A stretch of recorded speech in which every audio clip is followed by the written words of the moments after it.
Hey guys, Nestler Magic here, and Mike Rosenberg, who does a lot of coverage of pro play, he wrote this article on October 12th, and it's so interesting that I really didn't want to pass it by. It's not usually what I cover, pro play, but I'll be perfectly honest with you, this actually sounds pretty interesting. I'm still not going to watch it, obviously, but it sounds interesting. The 2017 and 18 season of competitive Magic ended with a bang as Luis Salvato earned just enough points to tie Seth Manfield in the race for the 2017 to 18 Player of the Year title. Let me just insert, I don't know what that is. I've never heard of that. I don't even know if they're talking about like pro points or whatever. In fact, wouldn't that just mean that they went to more tournaments? I mean, yeah, if you go to more tournaments and lose them all, okay. But if you just surely go to more tournaments, you'll get more points, and it just means you have more money and time. So maybe they shouldn't call it Player of the Year. Maybe they should call it like Rich Boy of the Year. Anyway, I had no idea that there's a Player of the Year. I've never heard of that. I know you guys who follow Pro Magic might be shocked. But then again, for all I know, that's the first year they did it. I have no idea. All I know is there's a tie, so they're going to have them sword fight to the death. Just kidding. It's almost as interesting.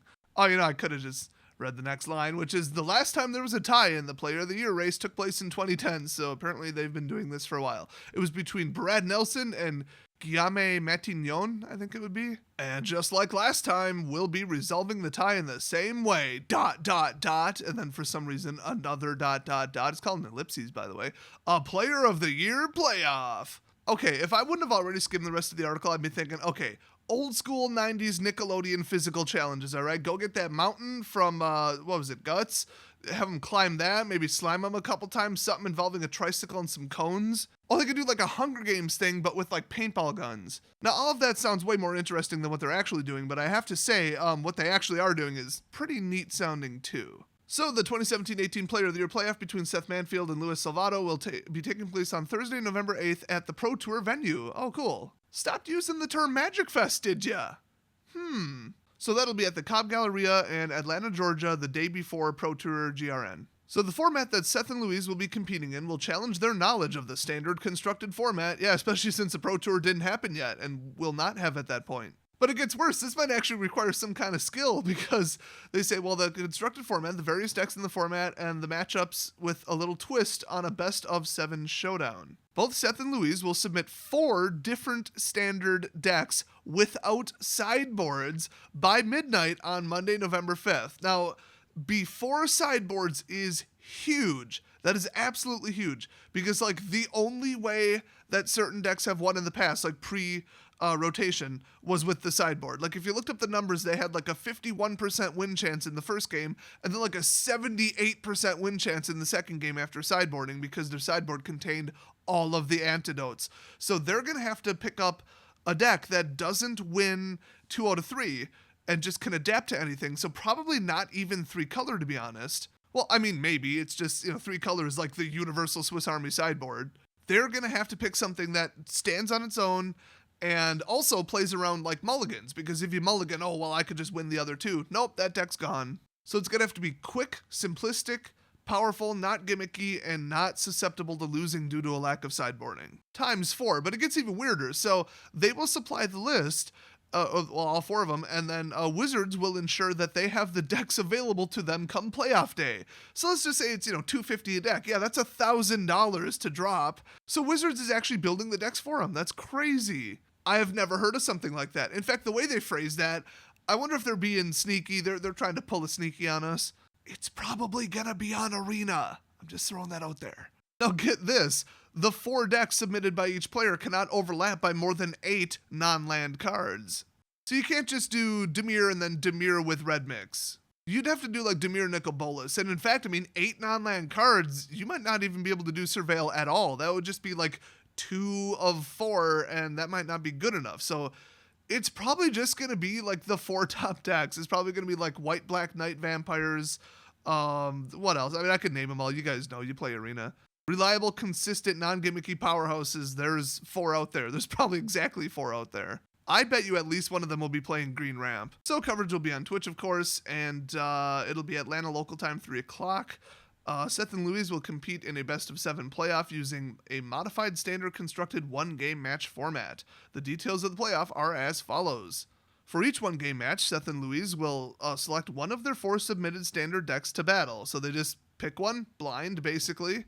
Well, I mean, they don't know what their opponent's picking. Once the decks are chosen, the selections are revealed to both players. Players will have access to each other's deck lists. Okay. That's interesting. They also have a brief moment to review what they will be playing against. I mean, I get it, because at an actual Grand Prix or Pro Tour, you're just going to have your team spy on everybody, and you're going to have all the information anyway because everybody's a cheating douche. I mean, it's not technically cheating to scout, as they put it, but it's so dirty and so shady, and it makes it so that if you don't have a team of people doing that, you don't have a chance. But yeah, going in blind, where you won't even know what they're playing until maybe even like the third turn, you could fall into some stuff. But if it's a bad matchup, would you even want to know? I mean, I guess, because you could adjust your play. Like if they're running black-blue kill surveil, with like 20 removal, and you're running green ramp, like what are you going to do? I mean, you could mulligan until you get some hexproof in your hand and then just try to ride that the whole game, like Carnage Tyrant, but I don't know.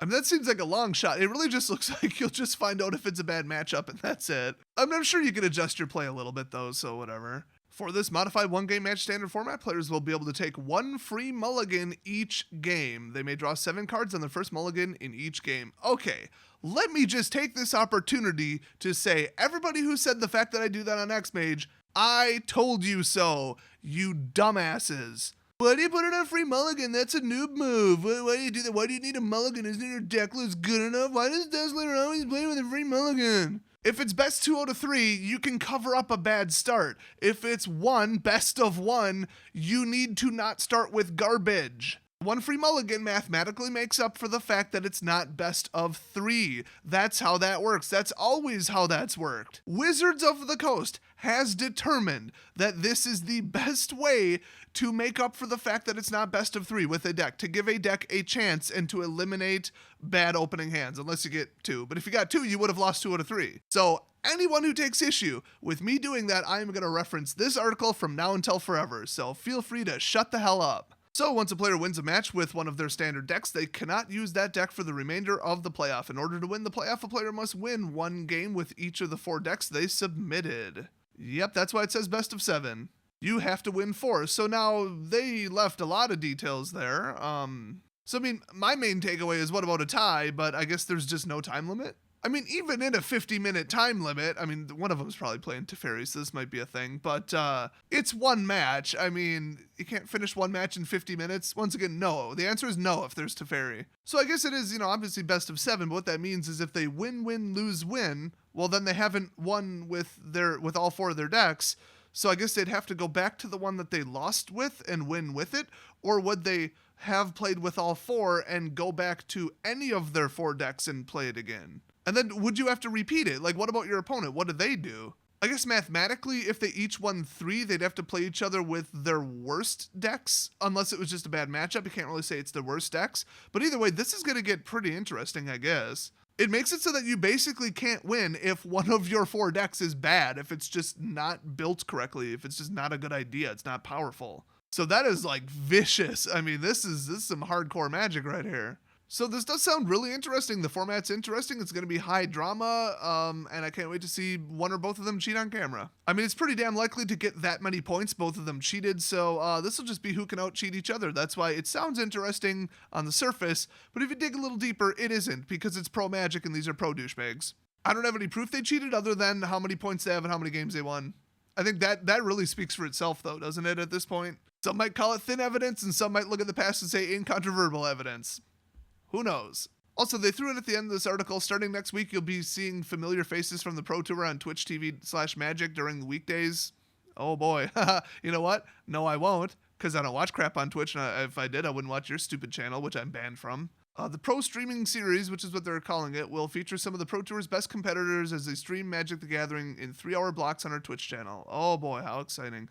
They won't be able to cheat though, so watch for a big difference in skill level and win level. Oh, I misread that, by the way. They will be streaming Magic the Gathering Arena for 3-hour blocks. That's why they can't cheat. It'll be hilarious. Can't wait to see how good they are without hiding cards up their sleeves and lying to people about the board state. That'll be fun. Oh, and I can't wait to see it like freeze up and crash, or for them to play against like the same garbage overpowered deck over and over and over and get deranked for losing like 1 time after winning 10 times in a row.